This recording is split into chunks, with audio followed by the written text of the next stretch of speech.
Assalamualaikum dan salam hormat. Kita bertemu lagi dalam Sukan Plus Close Up minggu ini. Tetamu kita cukup istimewa hari ini. Kita bersama dengan orang lama dalam Sukan Bowling Padang Negara yang cukup istimewa. Iaitu saya perkenalkan kepada anda Ketua Jurulatih Bowling Padang Negara, Coach Zudaidi Putih. Apa khabar, Coach? Baik, Alhamdulillah. Terima kasih kerana sudi bersama Sukan Plus Close Up minggu ini, Coach. Kita nak santai je, Coach. Kita ingin tahulah dulu. Kita bermula dengan latar belakang Coach sebagai seorang pemain ataupun jurulatih. Bermulanya perjalanan karier Coach sendiri. Coach sebenarnya pun aku tak tahu kenapa aku terlibat dalam sukan lombol ni sebenarnya. Coach sebenarnya adalah seorang atlet sukan yang bermain bola sepak lah. Coach mewakili negeri Perak dalam banyak kejohanan lah, terutamanya yang paling tinggi adalah kejohanan Piala Emas Raja-Raja. Kemudian Coach berhijrah ke Kuala Lumpur dan Coach berminat lah dalam sukan bola sepak. Pada mulanya Coach ingin bermain untuk Kuala Lumpur, tak dapat perak sebab banyak pemain yang baik. Coach hanya setakat Piala Presiden je. Banyak nama-nama besar ketika itu, Azizul, Abu Hanifah apa semua kan. Jadi kesempatan tu tak dapat diperolehi dan Coach datang ke Kuala Lumpur untuk mencuba nasib di Kuala Lumpur lah. Tapi dengan kehadiran Fandi Ahmad apa semua, ramai lagi Coach terlibat dengan diterima bekerja di institut perbanan di Bank Simpanan Nasional. Kemudian dari situ bertolaklah karier aku sebagai pemain bola sepak di peringkat yang lebih tinggi, dan kemudian ada beberapa kecederaan. Kemudian aku di offer Maybank. Bersama Maybank Coach terus bersama majikan Coach. Kemudian di situ titik tolak dia kecederaan yang mengganggu setiap ahli sukan lah. Cedera, lutut Coach tak boleh digunakan lagi. Kemudian Coach dapat tahu ada satu jenis sukan yang juga tidak memerlukan body contact lombol. Aku tahu apa sukan ni kan. Mula aku kata, pelik juga. Inilah peluang aku untuk mewakili negara kan. Sebab sukan lombol ni dia baru diperkenalkan di Malaysia pada tahun 92. 93 aku sudah mula terlibat. Aku waktu itu bertugas di Perlis. Bila aku tahu ada sukan lombol ni lah. Kemudian Coach mula berjinak kita ahli sukan. Bila ada je sukan baru yang diperkenalkan, Coach bukan hanya bowling padang je, sukan bola yang kau main, kau boleh main bola tampar, pimpong, sepak takraw, bola tampar. Jadi keistimewaan sebagai ahli sukan tu membuatkan Coach untuk mencuba sukan baru ni yang dinamakan sukan lombol. Di Perlis Coach diperkenalkan oleh jawatankuasa pemain oleh kerana Coach sebagai bekerja di Maybank, mesti dilantik jadi ahli bendahari persatuan lah di Pro-Tem Committee untuk persatuan lombol. Daripada situ Coach start bermain, diperkenalkan oleh beberapa orang, terutamanya jurulatih Coach Tuan Haji Razak, Allahyarham dah, dan juga Cik Ramli Ibrahim. Sampai sekarang ni ada, saya ingat lagi jasa-jasa dia. Dialah orang yang pertama yang membawa Coach ke bowling padang ni lah. Pada waktu tu umur berapa, Coach? Umur masa tu dalam 27, dalam 25-27 lah. Kiranya daripada bola sepak ke bowling padang. So, agak jauh sebenarnya, Coach, peralihan Coach tu. Dan bagaimana bila diterima masuk ke skuad kebangsaan tu, Coach? Kenapa Coach pilih bowling padang tu lah? Itu kita nak tahu tu, Coach. Bola sepak ni dia macam sukan rugby lah, memerlukan kita ganas sikit apa semua. Jadi kadang-kadang kawalan kita dalam diri kita, ketahanan mental kita sangat kuat, dan kita terlalu robust apa semua main kan. Jadi dengan lombol ni aku rasa ketenangan aku dalam mengawal aku punya perasaan amarah aku yang berada tu dapat dikurangkan kan. Itu yang menyebabkan kecintaan aku pada lombol tu. Dia mengajar kita bagaimana berdisiplin, mengenal erti semangat berpasukan, kekeluargaan, dan sentiasa menitik beratkan elemen-elemen yang sangat-sangat baiklah dalam sukan ni. Dia juga mengajar kita erti kesabaran. Kalau kita tak sabar, eloklah main sukan ni. Dia memang betul-betul lah mendidik kita daripada liar ataupun kita macam sabar, tak berdisiplin ke apa ke. Dengan sukan ni lah kita dapat mengawal segala-galanya. Yang Coach yang menarik minat dia. Sebab apa? Mungkin kerana Coach berkenalan dengan dengan orang-orang yang betul lah ketika tu. Berkongsi mengenai persiapan skuad kebangsaan kita pada ketika ini, ada beberapa kejohanan terdekat ataupun bagaimana selepas pada Birmingham sampai ke sekarang ini, apa planning coach dengan pasukan kebangsaan kita? Setakat ini selepas kita dikatakan gagal mencapai kejayaan kita di Birmingham ini, Majlis Negara dan Persatuan masih lagi dalam perbincangan. Sebab mungkin kerana kesibukan selepas Tamasya Sukma dan juga Tamasya yang sedang berlangsung dengan para Sukma, mungkin selepas ini ada perbincangan antara MSN dan juga Persatuan untuk hala tuju kita punya persatuan dan program latihan kita lah. Tapi buat masa sekarang ini, apa yang dah berlaku ialah kita telah melakukan satu sesi macam pemilihan lah. Kita mengadakan pertandingan single kebangsaan yang baru juga berlangsung. Kita melakukan satu ranking sistem seperti mana yang pernah coach alami tu, zaman coach. Kita bermula balik semula untuk menilai, untuk memilih pemain-pemain yang di kalangan yang terbaik. Kita rankkan dia orang kan, yang daripada 1 hingga 16 terbaik ataupun 32 terbaik. Kemudian pada bulan 12 nanti kita ada lagi pertandingan PES kebangsaan. Di situ kita juga akan menilai pemain-pemain yang konsisten di atas permainan tersebut. Selain daripada kejohanan Sukma, kita memilih pemain-pemain remaja yang ada. Kita juga menilai pemain-pemain yang sedia ada dalam pasukan kebangsaan, sama ada mereka boleh masih relevan berada dalam pasukan kebangsaan ataupun mereka sudah tidak pasti lagi ada berada dalam pasukan kebangsaan, kerana kebanyakan atlet-atlet yang ada sekarang ni dah menunjukkan prestasi yang sangat baik. Ada kemungkinan Majlis Negara dan Persatuan akan berbincang untuk menjadikan pasukan kita sebagai pasukan yang baru ataupun berdasarkan pemilihan-pemilihan yang kita akan buat. Coach, berapa ramai sekarang atlet dalam skuad kebangsaan kita? Dalam skuad kebangsaan kita sebenarnya kita ada 10 lelaki 10 perempuan. Kan, untuk yang dinilai. Kemudian kita kurangkan semasa Commonwealth itu, kita adakan 5 lelaki 5 perempuan yang tinggal. Dan 5 lelaki dan 5 perempuan ini kita nilai sekali lagi apabila kejohanan di Birmingham dan juga prestasi mereka di kejohanan-kejohanan yang akan dijalankan oleh Persatuan Lombor Malaysia lah. Jadi di situ kita akan pasti dapat pemain-pemain yang kita rasa boleh. Ini campur senior dan junior ke macam mana, coach? Senior dan junior. Ya, sekarang skuad yang ada pun kita dah ada senior dan junior. Termasuklah pemenang peringkat perak yang baru-baru ini, yang kita rasa ramai juga mencemoh juga mengatakan bahawa kita meletakkan 2 orang pemain muda sebagai satu risiko.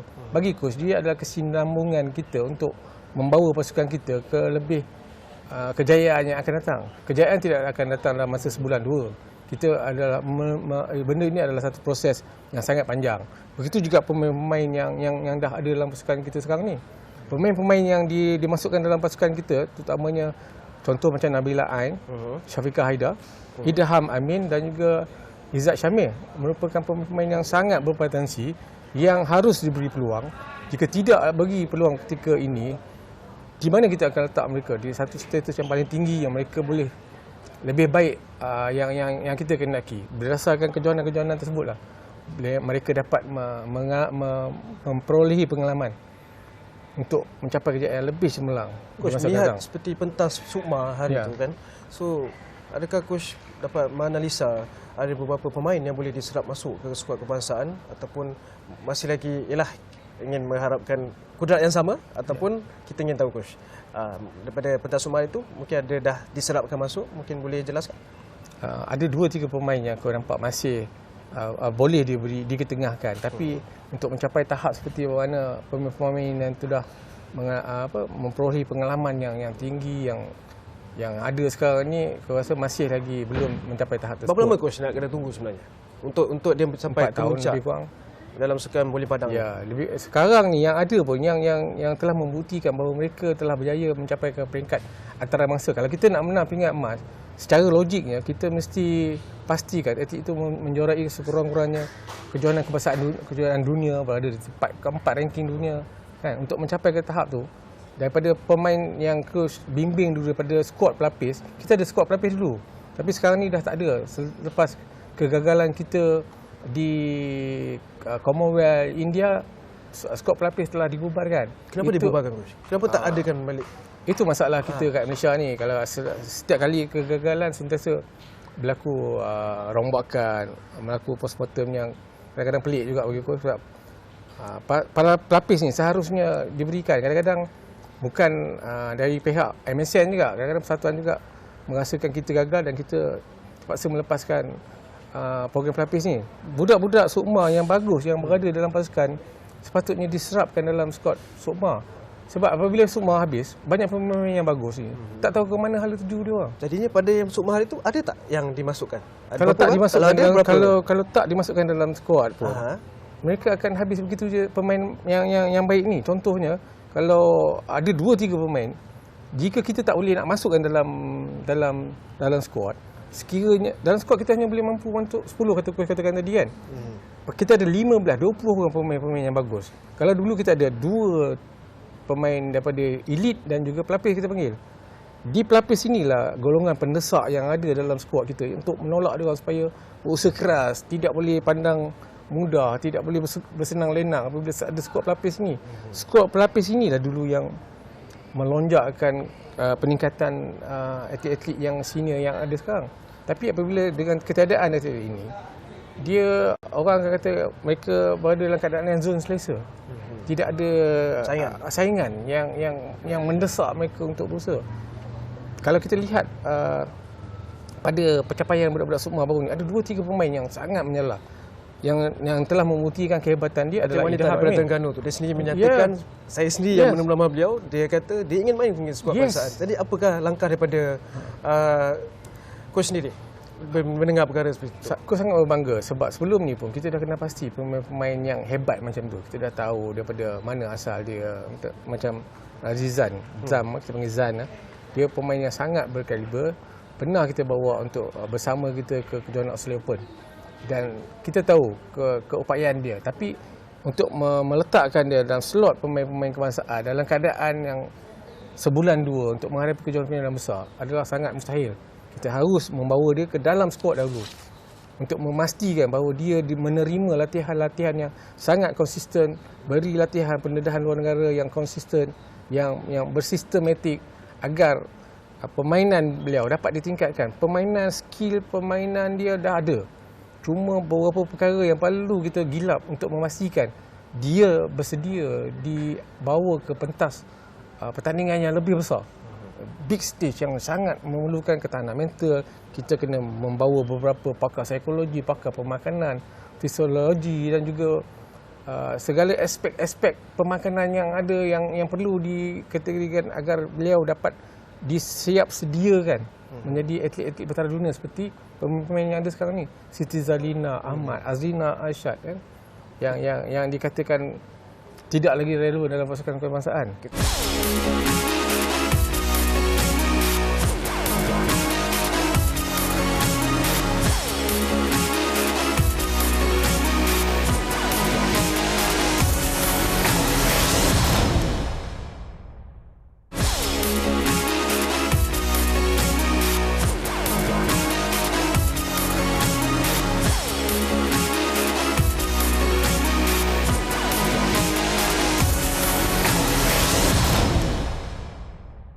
Kita berkisahkan mengenai tidak relevan tu, Coach. Ya. Kita sentuh sikit prestasi ketika sukan Commonwealth Birmingham.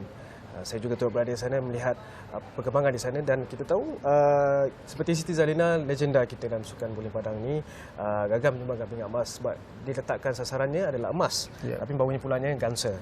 So, jadi pandangan peribadi Coach sendiri, adakah perkara ini perlu dilihat serius sebab mereka ingin kemukakan muka-muka baru dalam sukan bowling padang ni. Macam Coach tadi cakap mungkin tidak ada relevannya. So boleh Coach clear cut lah dekat sini.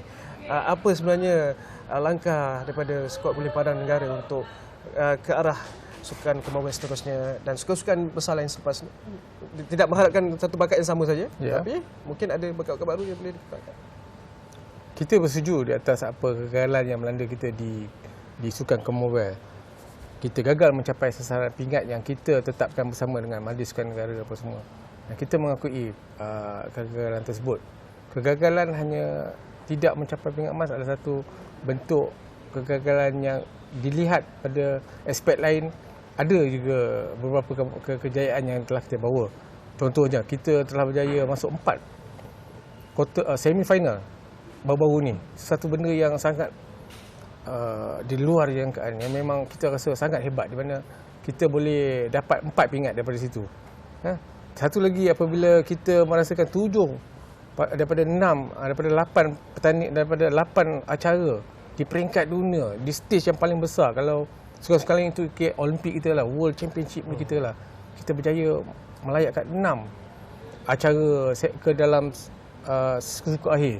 Kita berjaya masuk 4 semifinal. 2 acara kita lepas ke final, dan 1 final kita lepas dan berjaya mendapat pingat emas. Pingat gangsa, pingat perak.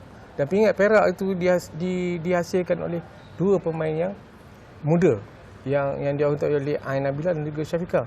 So, satu benda yang Arab dapat dilihat sebagai satu benda yang positif.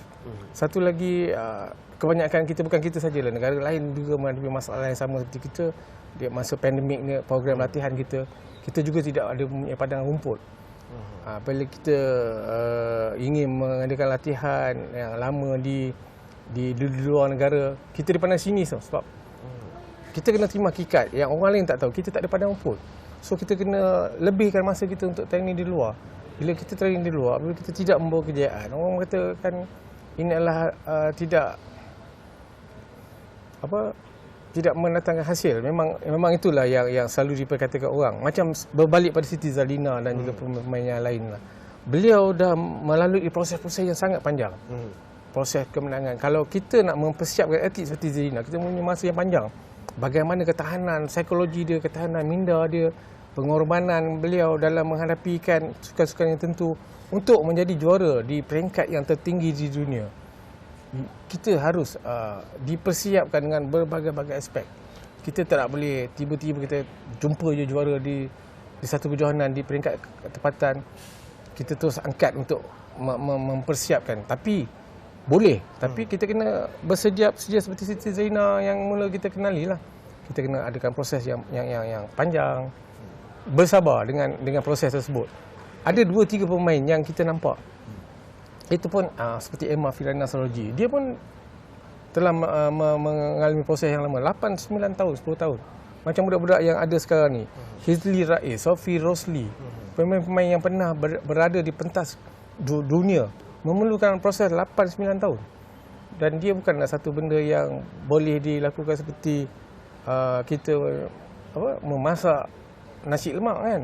Coach, adakah bakat muda yang ada ketika ni, Coach melihatlah secara totalnya, macam Coach sebut tadi, 8 hingga 9 tahun ataupun 4 hingga 5 tahun untuk mereka sampai ratingnya bersama dengan Zalina ataupun Emma Firana Saroji. Bolehkah kita pendekkan ataupun kita singkatkan sedikit untuk rapatkan jurang antara dia dengan atlet muda dan atlet elit ni? Bagaimana Coach melihat perkara itu?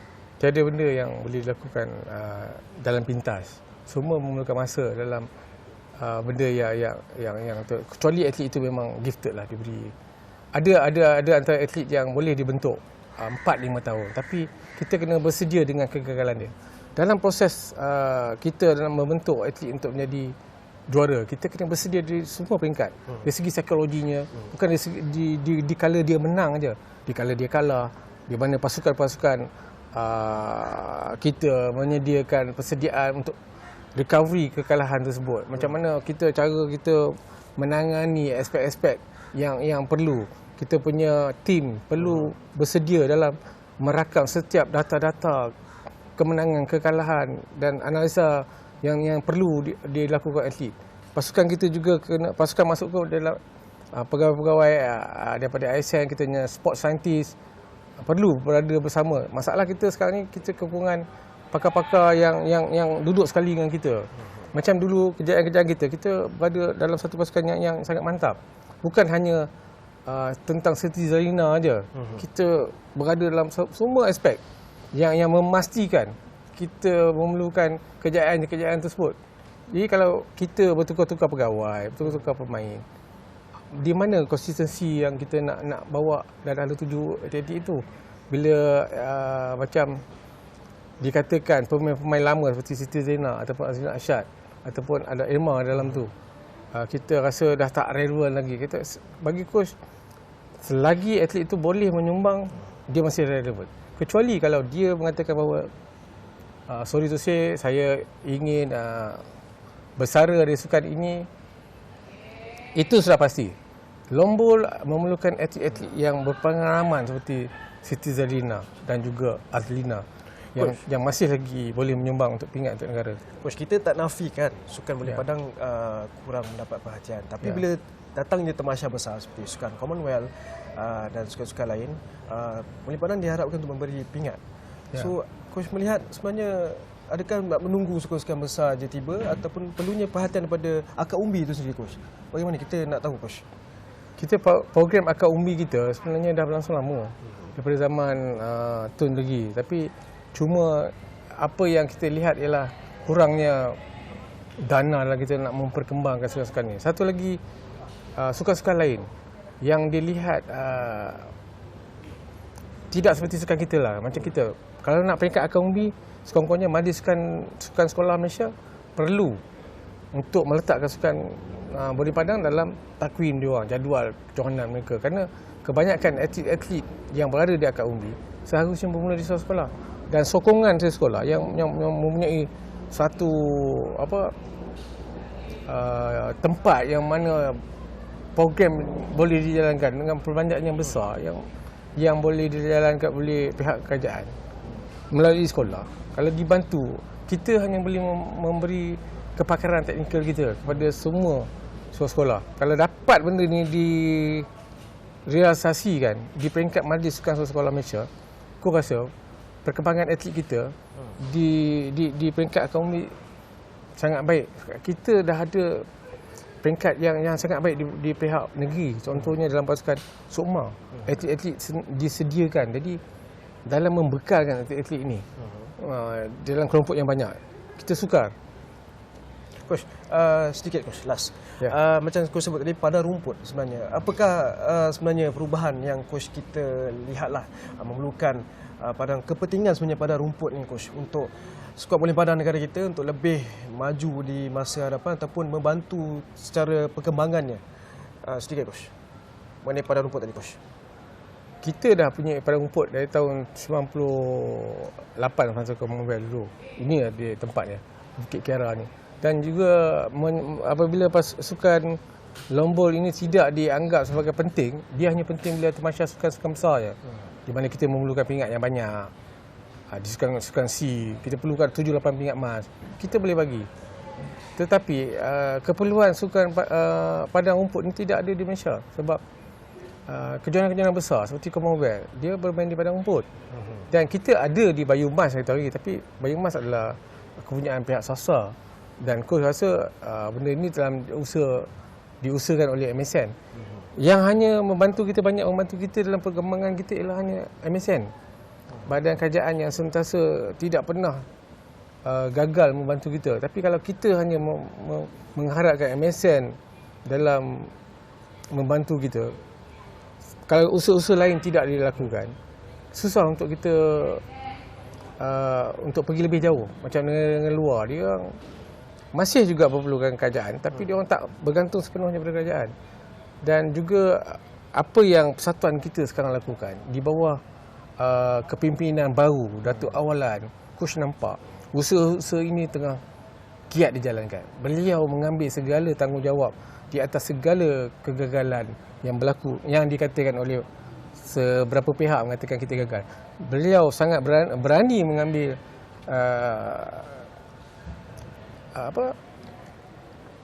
langkah yang diatur untuk mengembalikan balik kemasyhuran kita. Walaupun ketika beliau mengambil alih, kita berada dalam keadaan yang tidak stabil dengan keuangannya, dengan prestasi atlet yang tak tentu halanya, dengan tidak ada pendedahan kerana kita tidak ada dana yang besar waktu pandemik. Dan Coach lihat dengan kepimpinan yang baru yang sangat-sangat prihatin tentang kemajuan. Dia bukannya seorang pemain ataupun teknikal ke apa, tapi dia seorang yang inginkan jiwa dia tentang Malaysia sangat tinggi. Dan orang-orang macam inilah kita nak, yang boleh membawa kita ke next level. Yang aku lihat seperti Allahyarham Tun Ahmad Saji, dia ni beliau aku rasa dengan jawatan kuasa yang ada boleh membawa kita pergi lebih jauh dengan seperti mana yang kita katakan tadi, program-program padang-padang, masalah-masalah dia bertanyakan segala aspek tentang apa yang perlu kita lakukan. Ini benda-benda yang kita nak sebenarnya. Okey, Coach, sedikit Coach. Harapan Coach untuk skuad bola negara kita di masa hadapan. Sedikit Coach. Semestinya lah Coach ingin mengembalikan kita punya maruah yang lebih baik. Kita jarang mendapat banyak pingat terutama di Tamasya Commonwealth. Kita dah biasa menjadi juara di peringkat Asia. Peringkat Asia Tenggara kita memang sangat disegani. Di kejohanan dunia, Coach ingin meletakkan nama Malaysia di pesada yang paling terbaik. Kita akan lihat ini nanti berdasarkan pencapaian atletik kita di Ogos nanti. Dan juga di Commonwealth akan datang. Coach ingin memastikan kita mendapat lebih daripada 2 pingat emas. Yang itulah matlamat yang Coach harapkan daripada pasukan kita, persatuan kita dan MSN.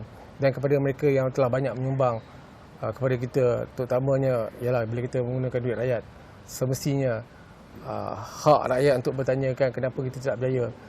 Coach terlebih dahulu ingin memohon maaf kepada rakyat Malaysia kerana kegagalan hari itu untuk tidak mendapat pingat emas. Daripada kegagalan tersebut, kita tidak rasa kita perlu memandang ke belakang. Kita move forward, kita akan bangkit lebih kuat daripada apa yang berlaku. Mungkin beberapa kelemahan dikenal pasti dan cadangan-cadangan walaupun pedih untuk kita terima, kita kena berbesar hati menerima pandangan tersebut. Move forward. Kita jangan rasa bila orang menegur kita, pihak atasan menegur kita kerana mereka punya hak, kerana mereka adalah shareholder kita. Dan kita kena berusaha lebih keras lagi. Kita kena tengok kat mana silap yang telah kita lakukan. Dengan tidak rasa rendah diri, kita kena terus maju jaya ke depan, insyaAllah. Baik, itu dia perkongsian menarik daripada Ketua Jurulatih Bowling Padang Negara, Coach Zubaidi Putih. Terima kasih Coach kerana sudi bersama Sukan Plus. InsyaAllah next kita akan jemput lagi. Baik, sekian saja close up pada minggu ini. Kita bertemu lagi pada minggu depan. Assalamualaikum dan salam hormat.